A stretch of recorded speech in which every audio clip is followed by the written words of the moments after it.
عزیزان ملت اسلامیہ، جو جلسہ منعقد کیا جا رہا ہے غزہ میں فلسطینیوں پر جو ان کی قتل کیا جا رہا ہے پچھلے 27 دن سے، معصوم بچوں کو بم گرا کر مارا جا رہا ہے۔ ابھی تک 18 سے زائد لوگ شہید ہو چکے، جس میں 300 معصوم بچے شہید ہوئے،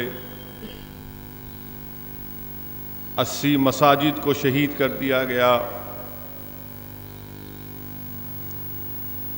80% دواخانوں کو برباد کر دیا گیا۔ غزہ میں جو برقی کا پلانٹ تھا جس کے ذریعے غزہ کے 17 لاکھ عوام کے گھروں تک برقی پہنچائی جاتی تھی دواخانوں میں، اس کو تباہ و برباد کر دیا گیا۔ عزیزان ملت اسلامیہ، آج غزہ کے کسی دواخانے میں برقی نہیں ہے، دوائیں نہیں ہیں، اور کوئی ایسا وقت نہیں جاتا جہاں پر اسرائیلی ایئر فورس کے طیارے آسمان سے بم گراتے ہیں۔ عزیزان ملت اسلامیہ، یہ جلسہ صرف غزہ میں جو ظلم کیا جا رہا ہے اس کے خلاف نہیں منعقد کیا جا رہا ہے، بلکہ یہ جلسے کو منعقد کرنے کا مقصد یہ ہے کہ نوجوانوں تک اس بات کو پہنچایا جائے، ان کے ذہنوں میں اس پیغام کو ان کے دل و دماغ میں پہنچایا جائے کہ نوجوانوں، یہ جلسہ صرف غزہ کے ظلم کے خلاف نہیں ہے، بلکہ یہ جلسہ نوجوانوں مسجد اقصی اور بیت المقدس کی بازیابی کے لیے منعقد کیا جا رہا ہے۔ اور مسجد اقصی اور بیت المقدس کی اہمیت ہمارے پاس کیوں ہے؟ وہ نوجوانوں، اس کی اہمیت ہمارے پاس اس لیے ہے کہ یہ قبلہ اول رہا ہے ہمارا۔ نوجوانوں، میرے عزیز دوستو، اور جہاں تک میری آواز پہنچ رہی ہے، میں آپ تمام کو ایک بات بتانا چاہ رہا ہوں جو میں نے علماؤں کی صحبت میں ان کے پیروں کے پاس بیٹھ کر سنا۔ وہ یہ ہے کہ اللہ سبحانہ و تعالیٰ کے حکم پر طوفان نوح کے بعد اللہ نے حضرت ابراہیم علیہ السلام کو حکم دیا کہ آپ کعبۃ اللہ شریف کو تعمیر کریے، اور کعبۃ اللہ شریف کے تعمیر کے 40 سال کے بعد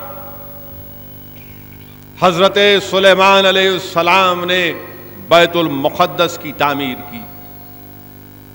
یہ قبلہ اول 16-17 مہینے تک ہمارا قبلہ اول رہا، اور عین حالت نماز میں اللہ نے اپنے حبیب محمد مصطفیٰ صلی اللہ علیہ وسلم کی عین خواہش کے مطابق حکم دیا کہ میرے محبوب، آپ اپنا قبلہ اب تبدیل کر لیجئے۔ یہ جلسہ بازیاب یہ مسجد اقصی اور بیت المقدس کے لیے اس لیے نوجوانوں کہ ہمارا قبلہ اول رہا ہے۔ نوجوانوں، یہ جلسہ اس لیے منعقد کیا جا رہا ہے کہ آپ تک ایک پیغام پہنچایا جائے کہ اللہ کے رسول صلی اللہ علیہ وسلم جب سفر معراج پر آسمانی سفر کے لیے گئے تو یہی مقدس جگہ سے اللہ کے رسول صلی اللہ علیہ وسلم اپنے آسمانی سفر پر گئے۔ یہی وہ مقدس جگہ ہے نوجوانوں جہاں پر رحمت اللہ عالمین صلی اللہ علیہ وسلم نے تمام انبیاؤں کی موجودگی میں نماز کی امامت کی۔ نوجوانوں، یہی وہ مقدس اور مبارک جگہ ہے جہاں پر حساب اور کتاب ہوگا، حشر کا میدان کا مرکز ہوگا۔ نوجوانوں، یہی وہ مقدس جگہ ہے، یاد رکھو کہ حوض کوثر یہاں سے لے کر مدینہ منورہ تک ہوگا۔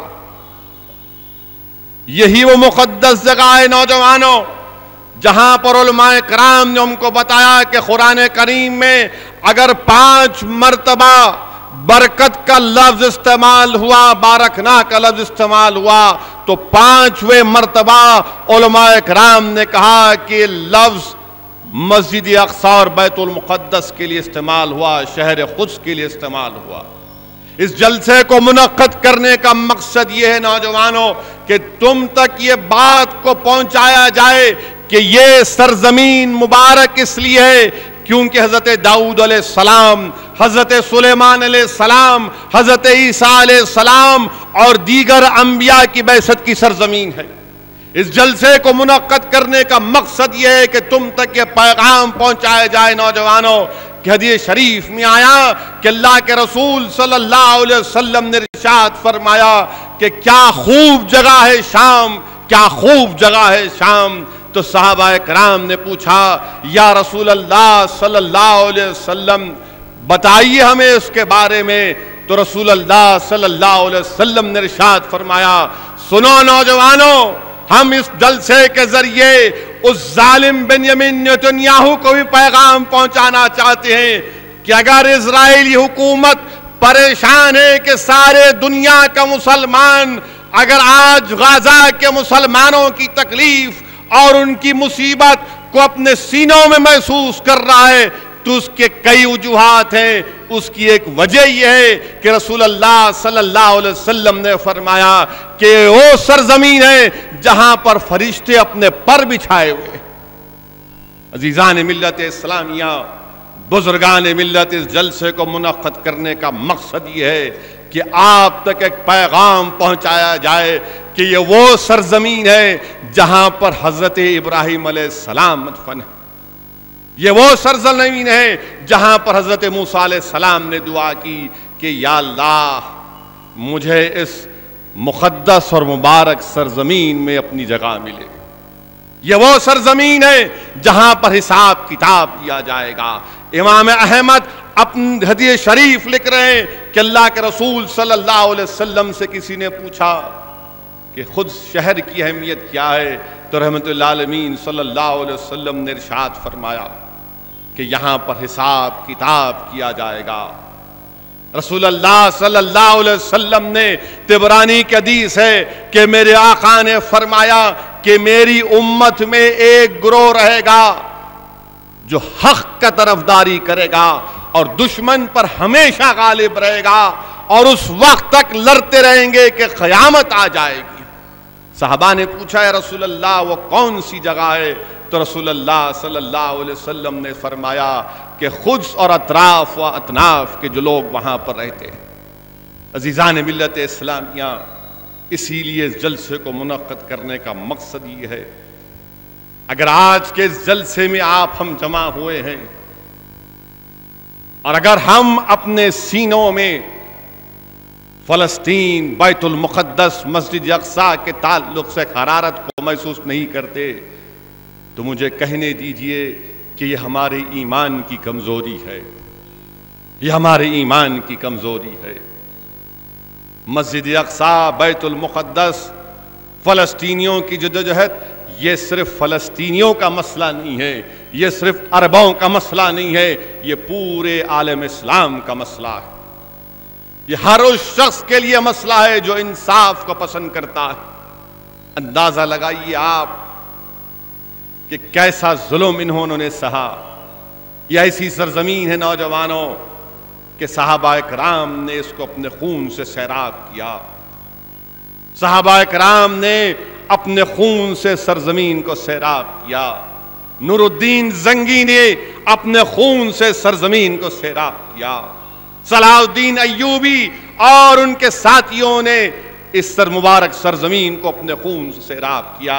اور آج بھی غزہ میں جو 1800 سے زائد لوگ شہید ہوئے ہیں وہ اللہ کی بارگاہ میں اپنے جانوں کا نذرانہ پیش کر رہے ہیں، اور صبح قیامت تک یہ جدوجہد جاری رہے گی۔ کوئی مسلمان، کوئی حکمران اس میں ساتھ دے یا نہ دے، یہ جدوجہد جاری رہے گی۔ اس لیے جاری رہے گی کہ قرآن میں اللہ نے فرما دیا، قرآن میں اللہ نے فرما دیا کہ وہی لوگ اللہ کے گھر کو آباد کرتے ہیں، بناتے ہیں جو اللہ پر آخرت پر ایمان رکھتے ہیں۔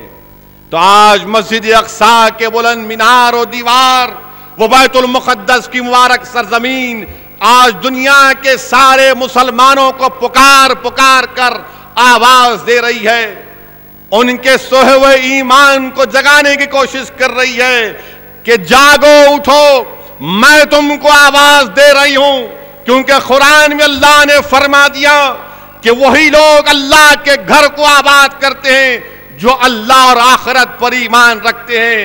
اگر آج تم نہیں جاگو گے تو کل ایسا نہ ہو کہ تم کو اللہ کے پاس جواب دینا پڑے گا۔ نوجوانوں، اگر ہم اپنی جان سے اس جہاد میں شرکت نہیں کر سکتے تو کوئی بات نہیں، اگر مال سے بھی نہیں کر سکتے تو کوئی بات نہیں، مگر اگر جذبات سے بھی اس جہاد میں شرکت نہیں کریں گے تو یاد رکھو رسول اللہ صلی اللہ علیہ وسلم کے نظر میں وہ منافق ہے۔ تو کم سے کم اپنے جذبات سے اس جہاد میں شرکت کرو، سلام کرو ان مجاہدین کو جو پچھلے 65 سال سے مسجد اقصی اور بیت المقدس کی بازیابی کے لیے ایک نسل نہیں، 2 نسل نہیں، 3 نہیں، بلکہ 10 نسلوں کو قربان کر رہے ہیں۔ کیا ہے غازہ؟ غازہ کیا ہے؟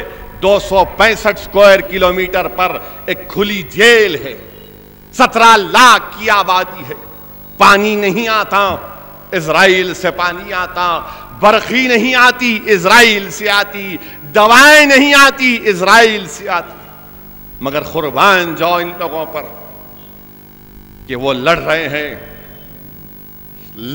ہیں، قربانیاں دے رہے ہیں، اپنی اولاد کو کٹوا رہے ہیں، اپنے بچوں کے جسموں کو، ان کے ہاتھ اور پیر کو اڑتا ہوا دیکھ کر بھی کہتے ہیں کہ حسبنا اللہ ونعم الوکیل۔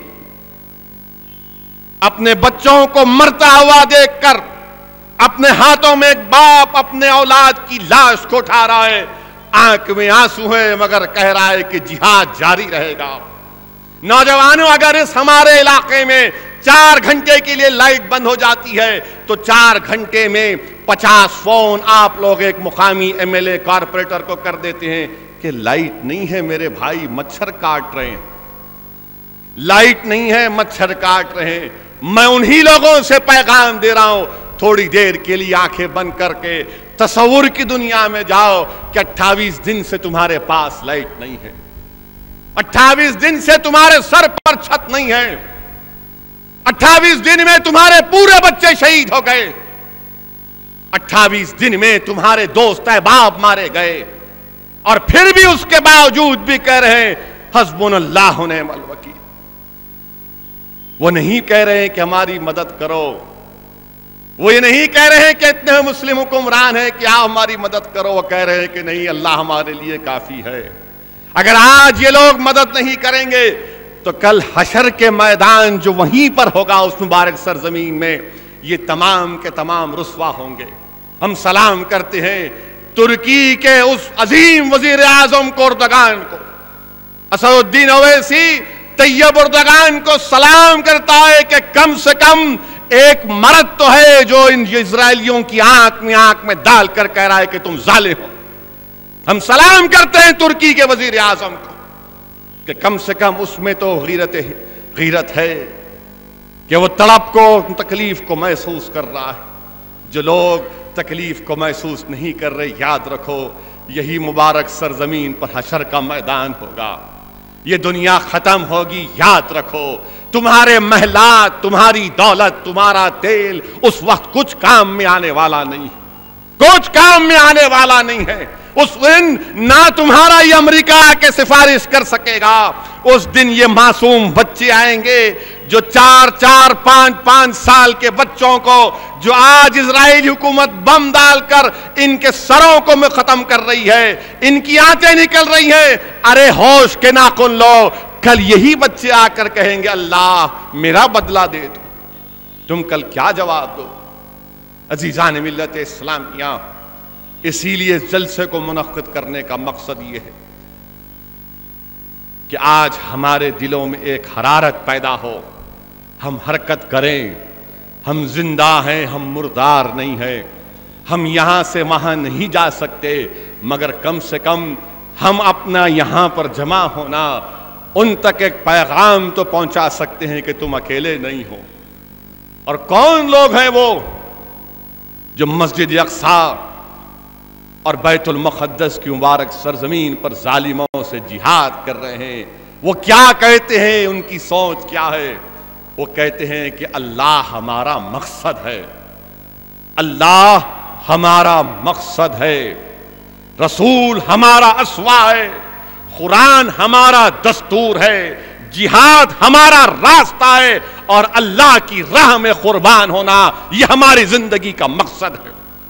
یہ 5 چیزوں پر فلسطینی لوگ اسی راستے پر اللہ کے راستے کے لیے، اللہ کی خوشنودی کے لیے جہاد کر رہے ہیں کہ اللہ ہمارا مقصد ہے، رسول ہمارا اسوہ ہے، قرآن ہمارا دستور ہے، جہاد ہمارا راستہ ہے، اور اللہ کی راہ میں سب کچھ قربان کرنا یہ ہماری زندگی کا مقصد ہے۔ یہی 5 چیز پسند نہیں آتا ان ظالموں کو۔ ابھی معلوم ہوا، کسی نے مجھے پیغام دیا، ابھی کسی نے پیغام دیا کہ اسرائیلی فوج واپس جا رہی ہے غزہ سے نکل کر۔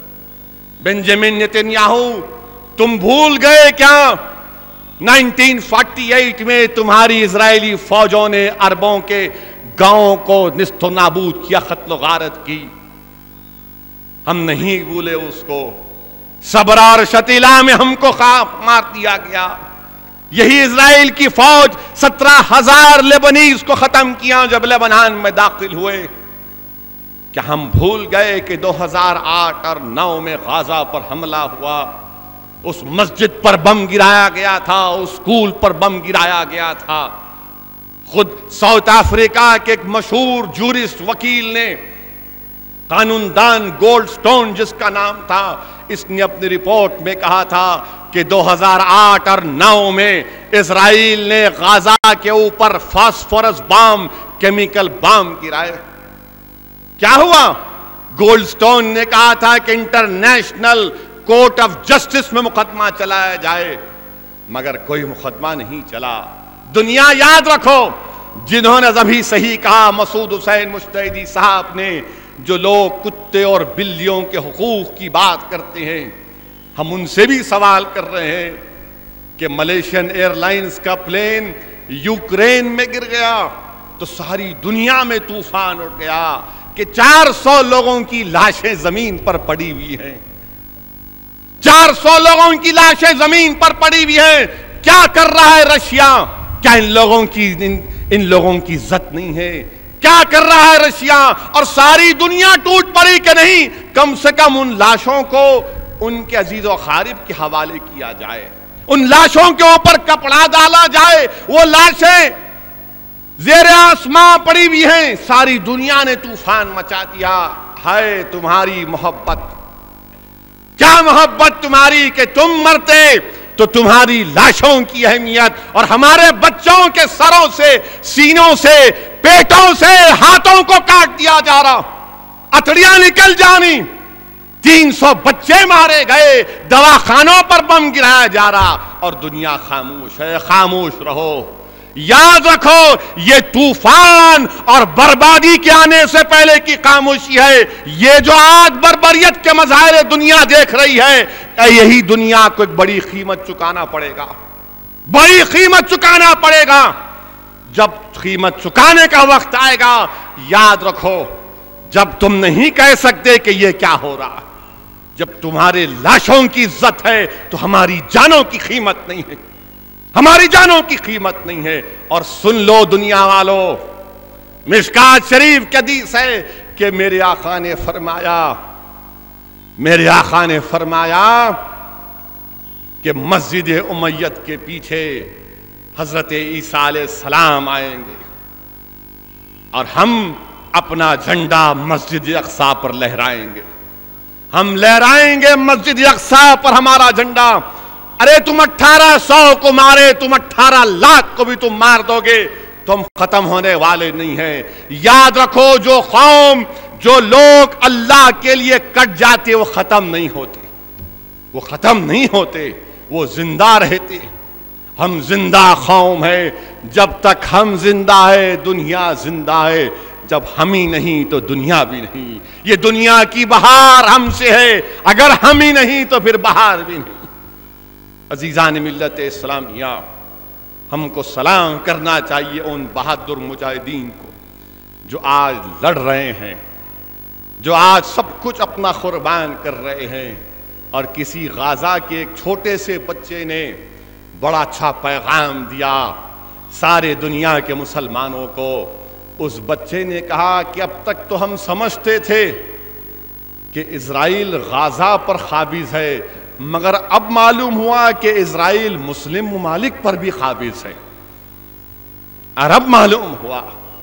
مگر ہم کو امید ان لوگوں سے نہیں ہے، ہم کو امید اللہ سے کرنی چاہیے، ہم کو امید اللہ سے ہی کرنی چاہیے۔ اللہ ہی ہمارا مددگار ہے، اور ہم کو اللہ کے رسول صلی اللہ علیہ وسلم نے خوشخبری سنا دی کہ جو اس قدس کے اطراف میں، اس شہر کے کنارے تک جو رہتا ہے وہ اللہ کا محافظ ہے۔ رسول اللہ صلی اللہ علیہ وسلم نے ارشاد فرمایا کہ قیامت اس وقت تک نہیں آئے گی جب تک کہ اس مبارک سرزمین کا ایک ایک جھاڑ پتھر پکار پکار کر کہے گا کہ یا عبداللہ میرے پیچھے یہ ظالم یہودی ہے، سوائے ایک ببول کے درخت کے۔ اور آج یہ اسرائیلی کیا کر رہے ہیں؟ وہ ببول کے درخت کو لگا رہے ہیں، مگر یہ ببول کے درخت وہاں پر نہیں اگنے والے۔ رسول اللہ صلی اللہ علیہ وسلم نے ہم کو یہ بتا دیا کہ قیامت اس وقت تک نہیں آئے گی۔ اور جو لوگ آج خاموش بیٹھ رہے ہیں، ان کی خاموشی دنیا کو ایک عظیم قیمت چکانی پڑے گی۔ یہ جو بچے کسی کے مر رہے ہیں، اس باپ کے غم کو اور غصے کو دنیا نہیں سمجھ رہی ہے۔ جس ماں نے اپنے 5 بچوں کو کھو دیا، دنیا اس ماں کی آنکھ سے بہتے ہوئے آنسوں کی قیمت کو نہیں سمجھ رہی ہے۔ جس بڑھیا نے اپنے نوجوان بچے کی شہادت دیکھی، دنیا اس ضعیف ماں کے کوسنے کو نہیں سمجھ رہی ہے۔ یقیناً قیمت چکانی پڑے گی۔ اور افسوس ہوتا ہے کہ امریکہ کے صدر باراک اوباما کو امن کا نوبل پرائز دیا گیا، اور باراک اوباما کل بیان دیتے ہیں 70 فلسطینی کل شہید ہو گئے، تو باراک اوباما کا بیان آیا کہ نہیں، حماس کو چاہیے کہ وہ جو ایک اسرائیلی سپاہی پکڑا گیا اس کو چھوڑو۔ واہ، 70 مارے گئے مگر ایک کی قیمت ہے۔ ٹھیک ہے، تم نے اچھا کیا یہ بول کر ہم کو جگا رہے ہو، تم اور بولو، تم اور بولو، ہماری غیرت جاگے گی۔ یہ ہمارے بڑے بڑے حکمران نہیں جاگیں گے تو کوئی بات نہیں، مگر ان ممالک کے روڈوں پر، ان ممالک کے گلی کوچوں پر، ان ممالک کے گھروں میں جو نوجوان بیٹھا ہوا ہے وہ اٹھے گا، اٹھے گا، اٹھے گا، بغاوت کرے گا، ان لوگوں کے لیے لڑے گا۔ اور افسوس مجھے اس بات کا ہے کہ ایک خلیفہ بھی ہے، اپنے آپ کو خلیفہ بولتے بغداد میں بیٹھ کر، بغداد میں نہیں بلکہ آگے کیا ہے، ISIS۔ خلیفہ صاحب 26 دن کے بعد آپ کو فلسطین یاد آیا، 26 دن کے بعد ان کو اسرائیل یاد آیا۔ عجیب خلیفہ ہے یہ، کس کے خلیفہ ہے مجھے نہیں معلوم۔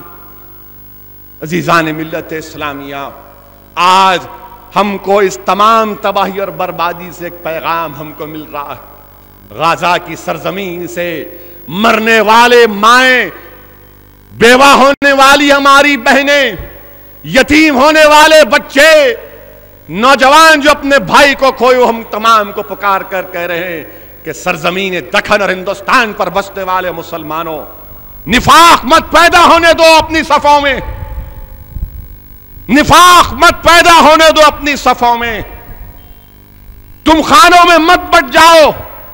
اگر ہماری قربانی کو رائے گاہ نہیں جانے دینا چاہتے تو متحد ہو جاؤ، متحد رہو۔ یہ لوگ بانٹنے کو آ رہے ہیں، تم مت اپنے آپ کو بٹنے دو بلکہ متحد رہو، ایک سیسا پلائی ہوئی دیوار بن جاؤ ان ظالموں کے خلاف۔ اور حکومت ہند پر افسوس ہوتا ہے، یہی مہاتما گاندھی نے کہا تھا کہ فلسطین فلسطینیوں کے لیے ہے کیونکہ فرانس فرانسیسی کے لیے ہے، برطانیہ انگلینڈ انگریزوں کے لیے ہے تو فلسطین فلسطینیوں کے لیے ہے۔ یہ مہاتما گاندھی کے الفاظ تھے، مگر ہماری حکومت مذمت کرنے کو تیار نہیں ہے۔ نہیں تعلقات خراب ہو جائیں گے۔ کیا تعلقات خراب ہوں گے؟ کون سے تعلقات خراب ہوں گے؟ آج ہماری فارن پالیسی ہے، اسی فارن پالیسی کہ ہم ویسٹ ایشیا میں ہمارا کوئی اثر نہیں رہا۔ وہ عرب ممالک جو ہندوستان کے دوست تھے، آج ہماری کوئی فارن پالیسی نہیں، ہمارا کوئی اثر نہیں وہاں پر، کیونکہ ہم اسرائیل کے بہت قریب ہو چکے۔ سب سے زیادہ ہتھیار اگر ہم خریدتے تو اسرائیلیوں سے خریدتے۔ یقیناً ملک کو مضبوط کرنا ہے، میں جانتا ہوں ملک کو ضرورت ہے ہتھیار کی، مگر کیا اسرائیلی ہے جس سے ہم ہتھیار خرید سکتے؟ کیا رشیا نہیں ہے؟ کیا فرانس نہیں ہے؟ کیا دیگر ممالک نہیں ہے؟ کیا برطانیہ نہیں ہے؟ نہیں، مگر اسرائیل سے ہی کیوں خریدنا؟ اسرائیل کے نئے سفیر کا آرٹیکل پڑھنے کا موقع ملا، ڈیکن کرانیکل اخبار میں نئے سفیر نے لکھا کہ ہمارے اور ہندوستان کے بڑے پرانے تعلقات ہیں۔ کہاں سے تعلقات ہیں آپ کے ہمارے؟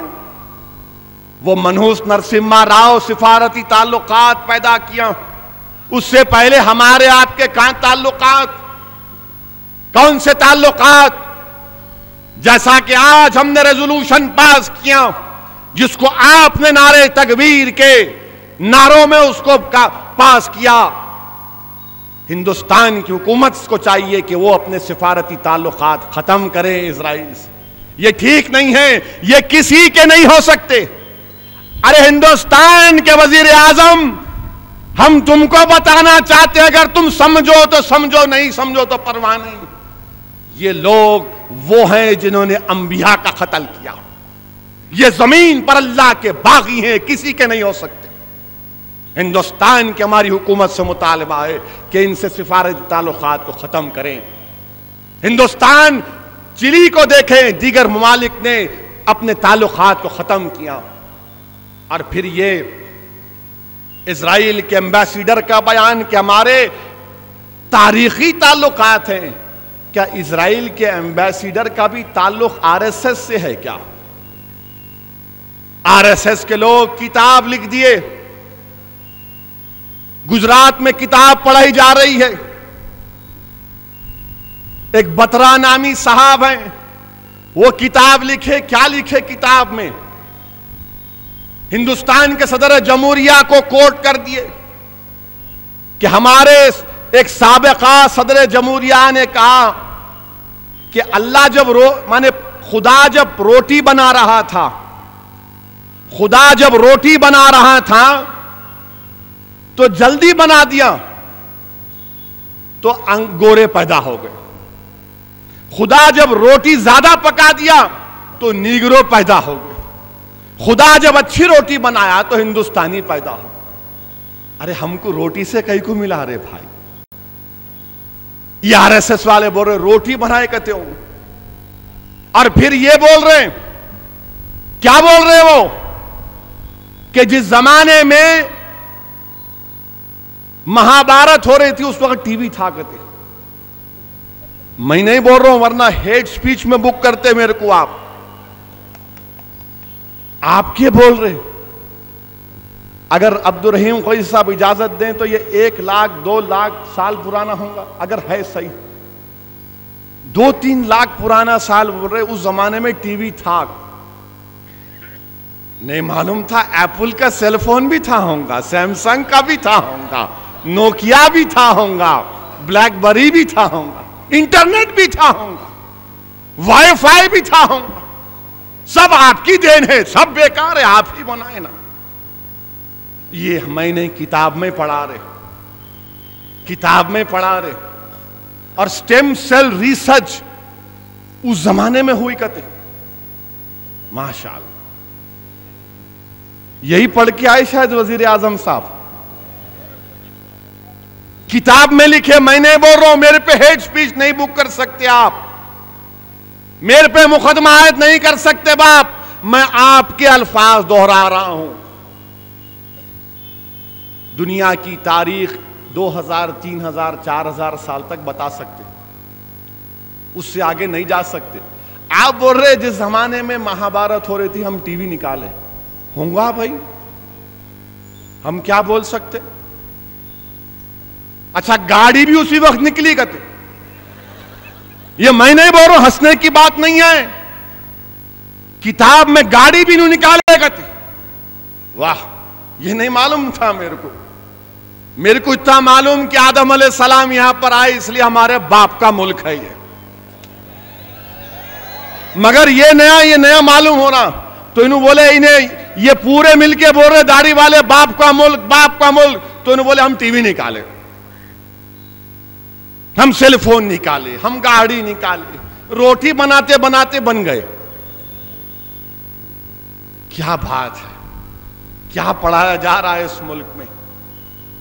اور افسوس مجھے یہ ہو رہا کہ Indian council of historical research کے ایک راؤ صاحب یہ بول رہے کہ ہندوستان میں جو ذات پات ہے وہ صحیح ہے, اور یہ ملک کو کھینچ رہا ہے ذات پات. تو راؤ صاحب بول رہے نہیں, یہ Indian council of historical research کے صدر ہیں, وہ کہہ رہے ہیں ذات پات صحیح ہے. ارے جا کر پوچھو کسی بیکورڈ کلاس سے اور دلت سے کہ ذات پات کے نام پر کیسے ناانصافی کی جاتی. آج بھی اعلی ذات کے مندروں میں داخل ہونے نہیں دیا جاتا, ان کو حقوق نہیں دیا جاتا. کبھی جا کر امبیڈکر کی کتاب پڑھ لو, امبیڈکر نے کیا کہا تھا. کبھی وقت ملے تو کانچا ایلیا کی کتاب پڑھو کہ کانچا ایلیا نے کیا لکھا تھا. مگر یہ نفرت کے بیج بو رہے ہیں. اور افسوس ہوتا ہے عزیزان ملت, افسوس ہوتا ہے کہ آج گجرات میں ایک فنکشن میں سپریم کورٹ کے ایک جج نے کہا, سپریم کورٹ کے ایک جج نے کہا کہ اگر میں ڈکٹیٹر ہوتا تو پہلی جماعت سے گیتا اور مہابھارت پڑھاتا. سپریم کورٹ کے جج نے آن ریکارڈ کہا اگر میں ڈکٹیٹر ہوتا تو میں گیتا اور مہابھارت پہلی کلاس سے پڑھاتا. یور لارڈشپ, ہم آپ کی بات کو ماننے کو تیار ہی نہیں ہیں, پھاڑ کے پھینک دیتے تمہاری بات کو. کون ہو تم جج ہو, ہندوستان کے دستور سے بڑے تم نہیں ہو. تمہارا کام ہندوستان کے دستور کو سامنے رکھ کر فیصلہ کرنا.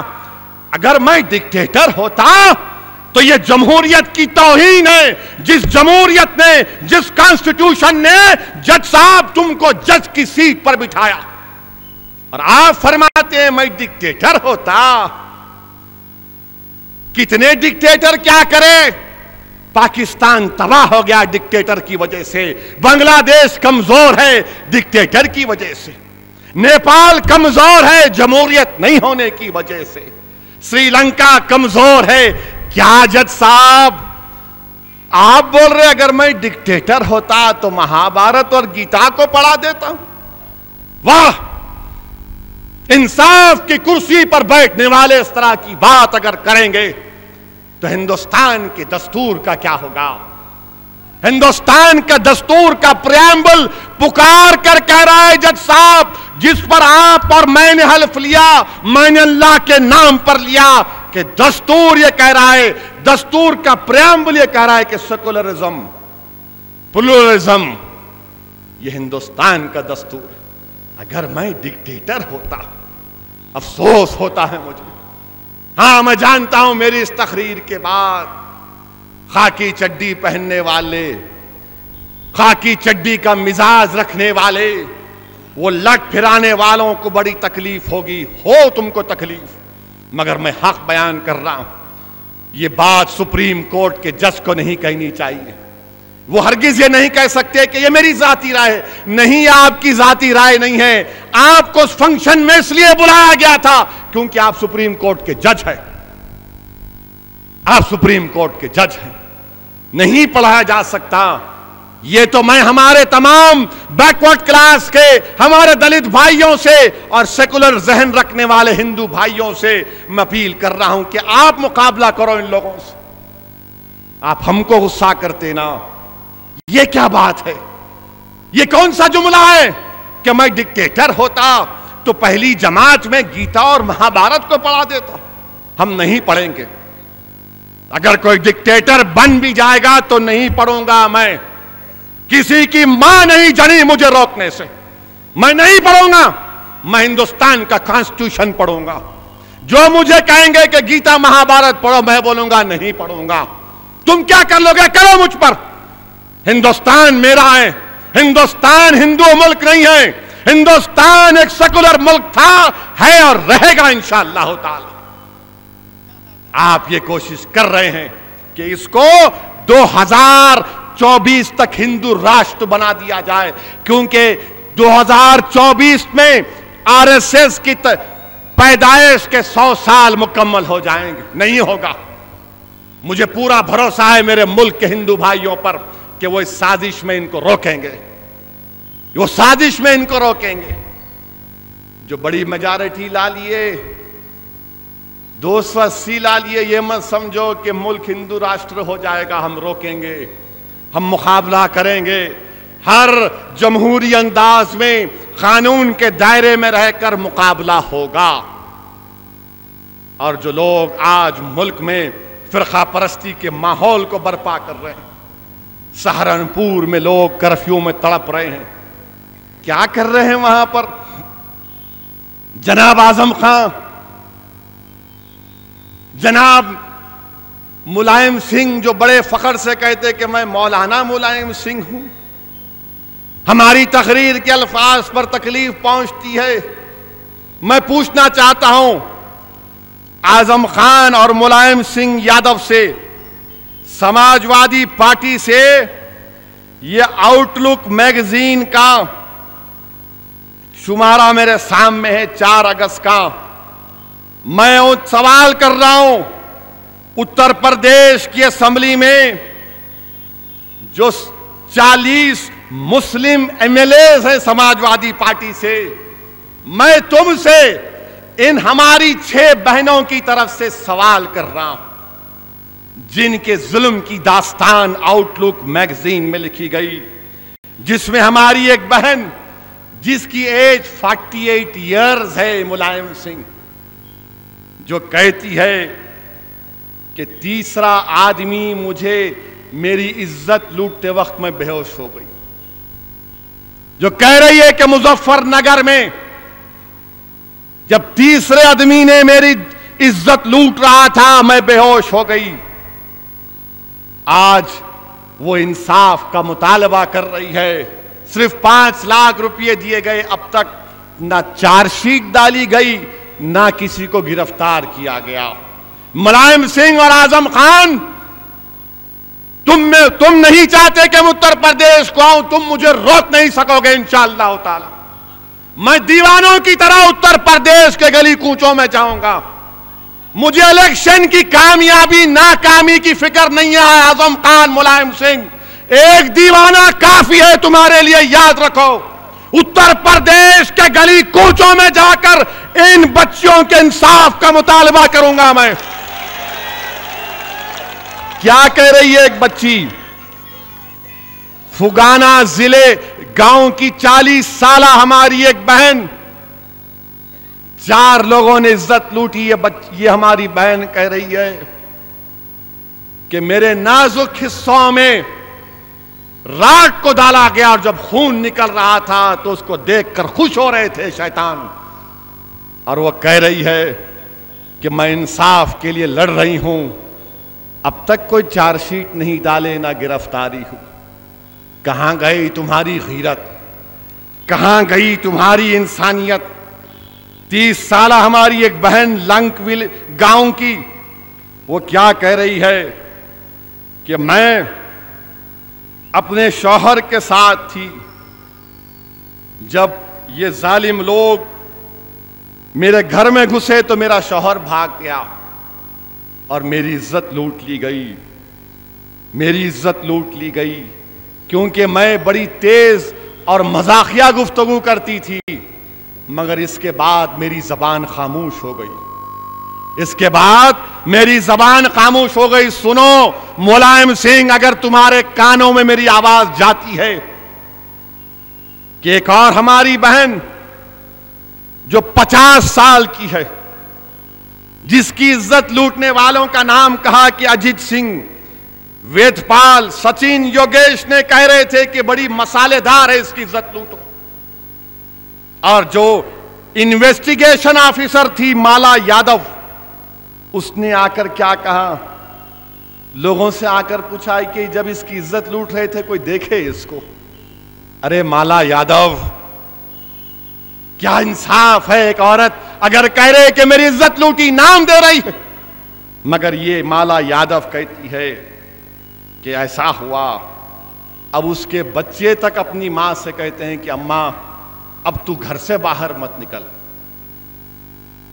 اور ایک ہماری بہن جو 20 سال کی ہے، وہ کیا کہہ رہی ہے کہ میرے 2 چھوٹے بچیوں کے سامنے میری عزت لوٹی گئی، میں پکار کر کہہ رہی تھی کہ جو کرنا ہے کر لو، میرے بچوں کو مت مارو، تو ظالموں نے اس کی عزت لوٹ لی، ظالموں نے اس کی عزت لوٹ لی۔ سنو اعظم خان صاحب، آپ مجھ سے نفرت کرتے ہیں، کرو اعظم خان، مجھے اس کی پرواہ نہیں ہے، مگر میں آپ سے گزارش کر رہا ہوں کہ یہ بھی تو آپ کی بہن ہے نا، جو 20 سال کی تھی، جو 20 سال کی تھی، جس کے 5 سال کے بچے کے سامنے اس کی عزت لوٹ لی گئی، اور آج بھی 6 مہینے کے بعد بھی اس کے پیٹ میں درد ہوتا ہے، 6 مہینے کے بعد بھی اس کے پیٹ میں درد ہوتا۔ سنو ملائم سنگھ، ایک 50 سالہ مسلم عورت اپنی داستان بیان کر رہی ہے کہ جب اس کی عزت لوٹی اور جب اس نے پولیس میں کمپلین کی تو پولیس والوں کے سامنے عزت لوٹنے والوں نے کہا، تو تو بانجھ ہے، تجھے بچے نہیں ہیں، تیری عزت کیسی؟ بتاؤ سماجوادی پارٹی، بتاؤ بی جے پی کے لوگ، بتاؤ حقوق انسانی کی بات کرنے والے، کیا ان بچیوں سے انصاف ہوگا یا نہیں ہوگا؟ کیا ان بچیوں سے انصاف ہوگا یا نہیں ہوگا؟ کیسے داستان، ایک ایک بات میں زبان کا الفاظ سے ادا نہیں کر سکتا اس بھرے مجمع کے سامنے، یہ آداب کے خلاف ہے، مگر آج آؤٹ لک میگزین میں لکھ کر یہ بتا دیا کہ یہ ملک ہندو راشٹر نہیں بن سکتا، کیونکہ لکھنے والی رپورٹر کا نام کوئی مسلمان نہیں، نیہا ڈکسٹ ہے۔ آؤٹ لک میگزین کو پڑھو نوجوانوں، سمجھو اس چیز کو، متحد ہو، نفاق مت پیدا ہونے دو۔ غازہ سے آواز آ رہی ہے، اگر تم زندہ دل رکھتے ہو نوجوانوں، اگر تم زندہ قوم ہو، اگر تم انسانیت کو سمجھتے ہو تو آواز آ رہی ہے، غازہ کے ان بچوں کے آہوں سے آواز آ رہی کہ متحد رہو، متحد ہو، متحد ہو جاؤ۔ تم ہماری فکر مت کرو، ہم صبح قیامت تک لڑتے رہیں گے، مگر تم متحد رہو۔ نوجوانوں، اپنے صفوں میں اتحاد کو پیدا کرو، ڈرنے اور گھبرانے کی ضرورت نہیں ہے۔ ڈکٹیٹر کوئی اگر بننا چاہتا ہے ہندوستان کی جمہوریت کا تو نہیں بننے دیں گے، ہم مقابلہ کریں گے ڈکٹیٹر سے۔ ہٹلر اگر کوئی بننا چاہتا تو ہم مقابلہ کریں گے اس وقت کے ہٹلر سے۔ یکساں سول کوڈ کو نافذ کرنے کی بات کرنے والوں، یہ نہیں ہو سکے گا انشاءاللہ تعالی۔ بہرحال عزیزان ملت، میں آپ تمام سے، بلکہ تمام جہاں تک میری آواز پہنچ رہی ہے، میری آپ تمام سے اپیل ہے، گزارش ہے کہ کم سے کم ایک آنسو کا خطرہ ان مظلوم غازہ کے لوگوں کے لیے بہاؤ۔ اگر کبھی تمہارے گھر میں لائٹ بند ہو جائے تو تھوڑا اپنے دل پر، دماغ پر زور ڈال کر سوچو کہ وہاں پر تو 27 دن سے لائٹ نہیں ہے، وہاں پر دواخانوں میں دوائیں نہیں ہیں، اگر کبھی پانی نہیں آیا تو سوچو وہ پانی نہیں مل رہا ان کو، پینے کو پانی نہیں ہے، مگر لڑ رہے ہیں۔ یہی وہ سرزمین ہے ساری دنیا میں جو دنیا کو بتا رہی ہے کہ یہی جہاد ہے اللہ کی راہ میں. وہ سرزمین کے غیور لوگ پکار کر ہم سے کہہ رہے ہیں کہ اللہ ہمارا مقصد ہے، اللہ ہمارا مقصد ہے، رسول ہمارا اسوا ہے، قرآن ہمارا دستور ہے، جہاد ہمارا راستہ ہے، اور اللہ کی راہ میں سب کچھ قربان کر دینا یہ ہمارے زندگی کا مقصد ہے. وآخر دعوانا الحمدللہ رب العالمین.